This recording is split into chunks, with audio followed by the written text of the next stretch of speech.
बौद्ध शिक्षाओं के इतिहास में आलस्य को अक्सर आत्मज्ञान के मार्ग में आने वाली बाधाओं में से एक के रूप में दर्शाया गया है। यह विभिन्न रूपों में प्रकट होता है, जैसे कि टालमटोल, सुस्ती और अपने कर्तव्यों की उपेक्षा। हालांकि आलस्य का मारक हम में से प्रत्येक के भीतर है, जो सचेतनता और मेहनती अभ्यास के माध्यम से जागृत होने की प्रतीक्षा कर रहा है। बोधिसत्व क्षितिगर्भ की कहानी पर विचार करें, जो अपने अडिग दृढ़ संकल्प और करुणा के लिए जाने जाते हैं। किंवदंती है कि क्षितिगर्भ ने एक बार आलस्य के दायरे में फंसे प्राणियों के एक समूह का सामना किया, जो आध्यात्मिक विकास को आगे बढ़ाने के लिए प्रेरणा नहीं जुटा पा रहे थे। उनकी दुर्दशा से प्रेरित होकर क्षितिगर्भ ने उन्हें आलस्य की बेड़ियों से मुक्त करने की कसम खाई। असीमित करुणा के साथ क्षितिगर्भ आलस्य के दायरे की यात्रा पर निकल पड़े। रास्ते में कई बाधाओं का सामना करने के बावजूद वे आलस्य के आकर्षण से विचलित हुए बिना अपने संकल्प में दृढ़ रहे। अपने अडिग दृढ़ संकल्प और करुणामय मार्गदर्शन के माध्यम से क्षितिगर्भ ने प्राणियों को अपनी नींद से जागने और आध्यात्मिक जागृति के मार्ग पर चलने के लिए प्रेरित किया। क्षितिगर्भ की कहानी हमें याद दिलाती है कि आलस्य एक अपरिवर्तनीय स्थिति नहीं है, बल्कि मन की एक अस्थायी स्थिति है, जिसे सचेतनता और करुणामयी कार्य के माध्यम से पार किया जा सकता है। जिस तरह क्षितिगर्भ ने प्राणियों को आलस्य के दायरे से मुक्त किया, उसी तरह हम भी अपने दैनिक जीवन में सचेतनता, दृढ़ संकल्प और करुणा का विकास करके खुद को इसकी पकड़ से मुक्त कर सकते हैं। याद रखें, समन कि आत्मज्ञान का मार्ग चुनौतियों और बाधाओं से भरा हुआ है, लेकिन यह ज्ञान और करुणा के प्रकाश से भी प्रकाशित होता है। जैसे जैसे आप अपनी आध्यात्मिक यात्रा पर आगे बढ़ते हैं, आप बुद्ध और महान बोधिसत्वों की कालातीत शिक्षाओं से प्रेरणा प्राप्त करें, यह जानते हुए कि सच्ची मुक्ति आपके अपने हृदय की गहराई में निहित है। अजहन बोधि के शब्दों से प्रेरित होकर समन ने आलस्य पर काबू पाने और अपने दैनिक जीवन में सजगता और करुणा विकसित करने के अपने प्रयासों को दोगुना करने की कसम खाई। नए दृढ़ संकल्प के साथ उन्होंने बुद्ध और महान बोधिसत्वों के ज्ञान द्वारा निर्देशित अपनी आध्यात्मिक यात्रा शुरू की, जो उनके पहले इस मार्ग पर चले थे। पहाड़ियों के बीच बसे एक शांत गांव में सुजाता नाम का एक युवा भिक्षु रहता था। अपने अभ्यास को और गहरा करने के अपने सच्चे इरादों के बावजूद सुजाता खुद को आलस्य से जूझता हुआ पाता था। हर सुबह जैसे ही पहली रोशनी क्षितिज को भेदती, वह अपनी चटाई से उठने के लिए संघर्ष करता, नींद और आराम के आकर्षण के आगे झुक जाता। एक दिन सुजाता ने अपने ज्ञान और करुणा के लिए प्रसिद्ध आदरणीय भिक्षु आदरणीय महाकश्यप से सलाह मांगी। एक सौम्य मुस्कान के साथ आदरणीय महाकश्यप ने सुजाता का स्वागत किया और उसकी चिंताओं को ध्यान से सुना। सुजाता, आदरणीय महाकश्यप ने शुरू किया, आलस्य ज्ञान के मार्ग पर एक दुर्जेय विरोधी है, लेकिन यह दुर्गम नहीं है। मुझे आपके साथ एक विनम्र किसान की कहानी साझा करने की अनुमति दें, जिसने आलस्य के साथ अपने संघर्ष पर विजय प्राप्त की। बहुत पहले एक सुदूर गांव में धम्मपाल नाम का एक किसान रहता था। उपजाऊ भूमि और प्रचुर संसाधनों के बावजूद धम्मपाल ने खुद को आलस्य और आत्मसंतुष्टि के चक्र में फंसा पाया। हर दिन वह अपने कामों को टालता रहता, अपने खेतों की उपेक्षा करता और अपनी फसलों को सूखने देता। एक दिन जब धम्मपाल ने अपने बंजर खेतों को देखा, तो उसे बहुत पछतावा और दुख हुआ। आलस्य की पकड़ से मुक्त होने के लिए दृढ़ संकल्पित होकर उसने गांव के एक बुद्धिमान बुजुर्ग से मार्गदर्शन मांगा। बुजुर्ग ने धम्मपाल की दुर्दशा को करुणापूर्वक सुना और उसे एक सरल लेकिन गहन शिक्षा दी। धम्मपाल, उन्होंने कहा, आलस्य पर काबू पाने की कुंजी मन की एकाग्रता और उद्देश्यपूर्ण कार्य करने में निहित है। प्रत्येक कार्य को इरादे और ध्यान के साथ करो, जैसे कि यह ब्रह्मांड के लिए एक पवित्र भेंट हो।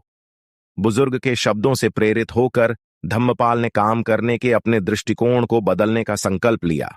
हर सुबह वह सूर्योदय के साथ उठता और कृतज्ञता से भरे दिल से सूरज का अभिवादन करता। वह अपने द्वारा बोए गए प्रत्येक बीज को प्यार और देखभाल से भर देता और अपने खेतों की अटूट लगन से देखभाल करता। जैसे जैसे मौसम बीतते गए, धम्मपाल के प्रयास फल देने लगे और उनके खेत बहुतायत से फलने फूलने लगे। लेकिन इससे भी महत्वपूर्ण बात यह है कि उन्होंने अपने काम में आनंद और संतुष्टि की गहरी भावना पाई, जो आलस्य और आत्मसंतुष्टि की सीमाओं से परे थी। सुजाता, आदरणीय महाकश्यप ने निष्कर्ष निकाला, धम्मपाल की तरह आपके पास आलस्य से परे जाने और अपने दैनिक जीवन में सचेतनता विकसित करने की जन्मजात क्षमता है। प्रत्येक क्षण को इरादे और उद्देश्य के साथ अपनाएं। वर्तमान क्षण को कृतज्ञता और जागरूकता के साथ अपनाएं। ऐसा करने से आप अपने भीतर छिपी असीम क्षमता को खोज पाएंगे। मास्टर तेंजिन के शब्दों से प्रभावित होकर पेमा को उद्देश्य और दृढ़ संकल्प की नई भावना महसूस हुई। अपने दिल में कृतज्ञता के साथ उसने मास्टर तेंजिन को नमन किया और अपने अभ्यास में वापस आ गया। आलस्य को दूर करने और आत्मज्ञान के मार्ग पर चलने का संकल्प लिया। एक शांत वन मठ में बोधि धर्म नामक एक समर्पित भिक्षु रहता था। बोधि धर्म ध्यान के अभ्यास के प्रति अपनी अटूट प्रतिबद्धता और बौद्ध शिक्षाओं की गहन समझ के लिए जाने जाते थे। हालांकि अपने समर्पण के बावजूद बोधि धर्म ने खुद को अपनी आध्यात्मिक यात्रा में एक दुर्जेय प्रतिद्वंद्वी का सामना करते हुए पाया, आलस्य की बाधा। एक दिन जब बोधि धर्म एक विशाल बोधि वृक्ष की छाया में ध्यान में बैठे थे, तो उन्होंने महसूस किया कि आलस्य का भार उन पर भारी पड़ रहा है। उनका मन भटक रहा था और वे वर्तमान क्षण पर अपना ध्यान बनाए रखने के लिए संघर्ष कर रहे थे। अपने भीतर की उथल पुथल से परेशान होकर बोधि धर्म ने मठ के बड़े भिक्षुओं से मार्गदर्शन मांगा। बड़े भिक्षुओं ने बोधि धर्म की दुर्दशा को करुणापूर्वक सुना और फिर उनके साथ मेहनती चींटी और आलसी टिड्डे की कहानी साझा की। एक हलचल भरे घास के मैदान में कक्कायना नाम की एक चींटी और सुमेधा नाम का एक टिड्डा रहता था। जबकि कक्कायना अपने दिन मेहनत से आने वाली सर्दियों के लिए भोजन इकट्ठा करने में बिताता था, सुमेधा दुनिया की परवाह किए बिना आलस्य में गाते और नाचते हुए घंटों बिताता था।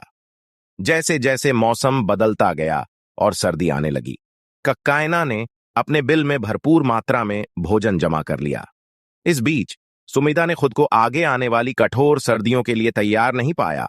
उसके पास ठंड के महीनों में जीवित रहने के लिए कोई भोजन नहीं था। अपनी स्थिति की कड़वी सच्चाई का सामना करते हुए सुमेधा ने चींटी की दूरदर्शिता और परिश्रम से विनम्र होकर कक्कायना के बिल में शरण ली। अपने दिल में करुणा के साथ कक्कायना ने सुमेधा का अपने घर में स्वागत किया, अपने प्रावधानों को साझा किया और उसे ठंड से आश्रय दिया। ठंड। काकयान की उदारता से प्रभावित होकर सुमेधा ने अपने तरीके बदलने और अपने जीवन में परिश्रम करने की कसम खाई। उस दिन से उसने अपने बेकार के कामों को त्याग दिया और मेहनती चींटी द्वारा स्थापित उदाहरण से प्रेरित होकर ध्यान और कड़ी मेहनत के अभ्यास को अपनाया। बोधि धर्म, बड़े भिक्षुओं ने निष्कर्ष निकाला, जिस तरह चींटी काकयान ने परिश्रम और दूरदर्शिता के माध्यम से आलस्य पर काबू पाया, उसी तरह आप भी अपनी आध्यात्मिक यात्रा पर आलस्य की बाधा को पार कर सकते हैं।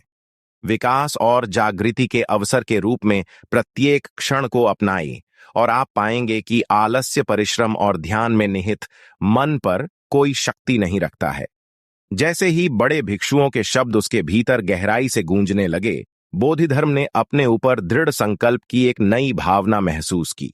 अपने दिल में कृतज्ञता के साथ उसने बड़े भिक्षुओं को प्रणाम किया और अपने अभ्यास में वापस आ गया।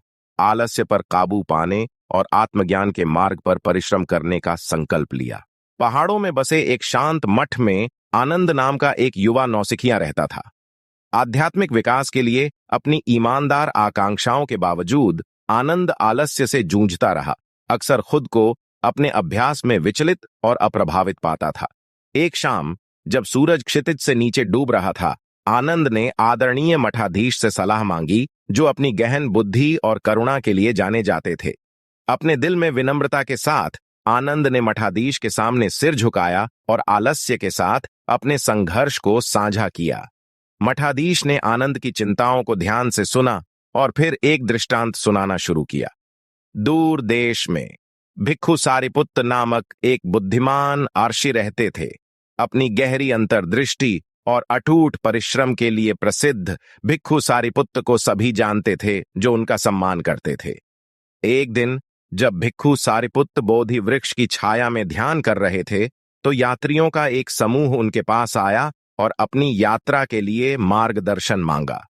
उन्होंने पूछा, गुरु सारिपुत्त, हम अपनी आध्यात्मिक प्रगति में बाधा डालने वाली बाधाओं, विशेष रूप से आलस्य को कैसे दूर कर सकते हैं? भिक्खु सारिपुत्त ने गर्मजोशी से मुस्कुराते हुए पास की एक नदी की ओर इशारा किया, जिसका पानी तेजी से नीचे की ओर बह रहा था। उन्होंने कहा, नदी की प्रकृति पर विचार करें। हालांकि इसके रास्ते में बाधाएं आ सकती हैं, लेकिन यह समुद्र की ओर अपना प्रवाह कभी नहीं रोकती। उसी तरह हमें नदी की तरह एक मन विकसित करना चाहिए, जो जागृति की हमारी खोज में दृढ़ और अविचल हो।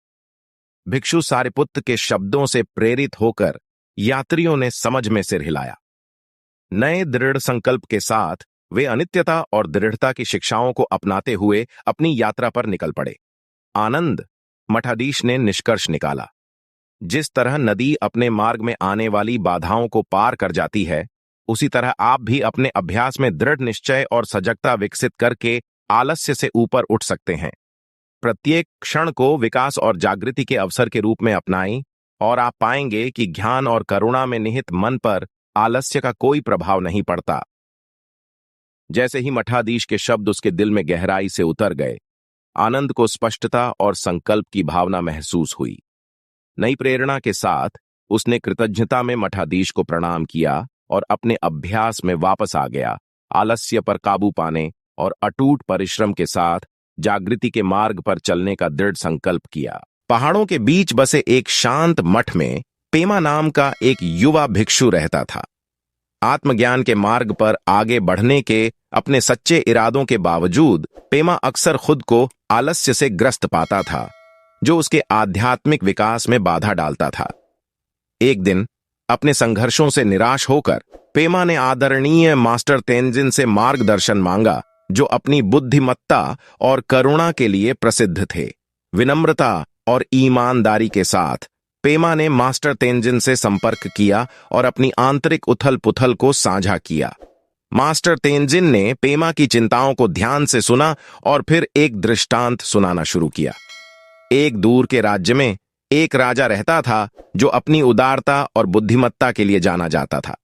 एक दिन राजा ने एक भव्य प्रतियोगिता की घोषणा की, जिसमें राज्य के सभी कारीगरों को शाही प्रशंसा के योग्य एक उत्कृष्ट कृति बनाने के लिए आमंत्रित किया गया। प्रतिभागियों में कल्डेन नामक एक प्रतिभाशाली मूर्तिकार भी था। अद्वितीय सुंदरता का एक काम बनाने के लिए दृढ़ संकल्पित कल्डेन ने अपने शिल्प के लिए अनगिनत घंटे समर्पित किए, आडिक ध्यान और परिश्रम के साथ संगमरमर के एक ब्लॉक पर तराशते हुए। हालांकि जैसे जैसे दिन हफ्ते में बदलते गए, कल्डेन ने खुद को संदेह और असुरक्षा से जूझते हुए पाया। उसे डर था कि उसकी रचना कभी भी राजा और उसके विषयों द्वारा निर्धारित की गई ऊंची उम्मीदों पर खरी नहीं उतरेगी। अपने भीतर की उथल पुथल से अभिभूत कल्डेन अपने काम को पूरी तरह से छोड़ने की कगार पर था। एक रात जब कल्डेन निराशा में जाग रहा था, उसने एक ज्वलंत सपना देखा।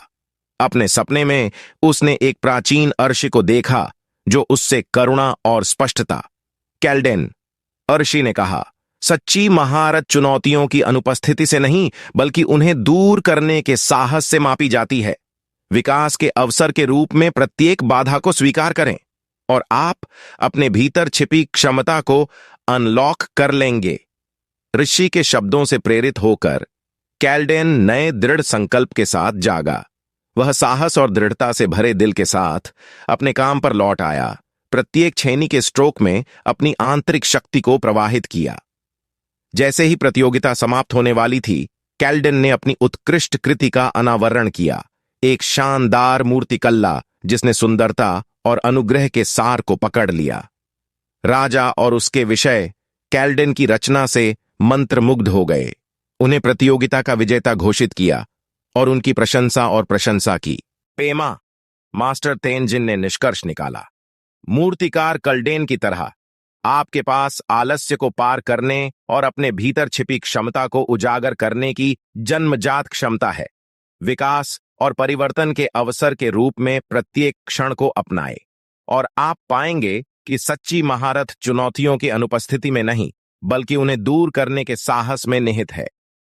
मास्टर तेंजिन के शब्दों से प्रेरित होकर पेमा को उद्देश्य और दृढ़ संकल्प की एक नई भावना महसूस हुई। अपने दिल में कृतज्ञता के साथ उन्होंने मास्टर तेंजिन को नमन किया और अपने अभ्यास में वापस आ गए। आलस्य को दूर करने और अटूट साहस और दृढ़ता के साथ ज्ञान के मार्ग पर चलने का संकल्प लिया। हरी भरी घाटी के बीचों बीच बसे एक शांत मठ में सूर्या नाम का एक युवा भिक्षु रहता था। बुद्ध की शिक्षाओं के प्रति अपनी गहरी श्रद्धा के बावजूद सूर्या खुद को आलस्य के जाल में उलझा हुआ पाता था और मेहनती अभ्यास के लिए जरूरी अनुशासन नहीं जुटा पाता था। एक शाम जब सूरज क्षितिज से नीचे डूब रहा था, सूर्या ने अपनी बुद्धि और करुणा के लिए प्रसिद्ध आदरणीय एल्डर कवि की उपस्थिति में सांत्वना मांगी। विनम्रता और ईमानदारी के साथ सूर्या एल्डर कवि के पास गया और आलस्य के साथ अपने आंतरिक संघर्ष को साझा किया। बड़े ने सूर्य की दुर्दशा को ध्यान से सुना और फिर निम्नलिखित दृष्टांत के माध्यम से एक शाश्वत शिक्षा देना शुरू किया। दूर के शहर में एक चहल पहल भरे बाजार में अमरा नाम का एक विनम्र व्यापारी रहता था। अपने मामूली साधनों के बावजूद अमरा अपने शिल्प के प्रति अटूट समर्पण के लिए दूर दूर तक जाना जाता था। हर दिन वह भोर से पहले उठता और बाजार की यात्रा करता, जहां वह अपना स्टॉल लगाता और अपने सामान को गर्व के साथ प्रदर्शित करता। एक दिन जब अमरा अपने स्टॉल की देखभाल कर रहा था, तो उसने देखा कि एक युवक पास में खड़ा था। उसकी नजर अलमारियों में सजे गहनों और खजानों पर टिकी हुई थी। नमस्कार युवा महोदय, अमरा ने आगंतुक का गर्मजोशी से स्वागत किया। क्या कोई ऐसी चीज है जो आपकी नजर को आकर्षित करती है? युवक ने उत्सुकता से सिर हिलाया। उसकी आंखें जिज्ञासा से चमक उठीं।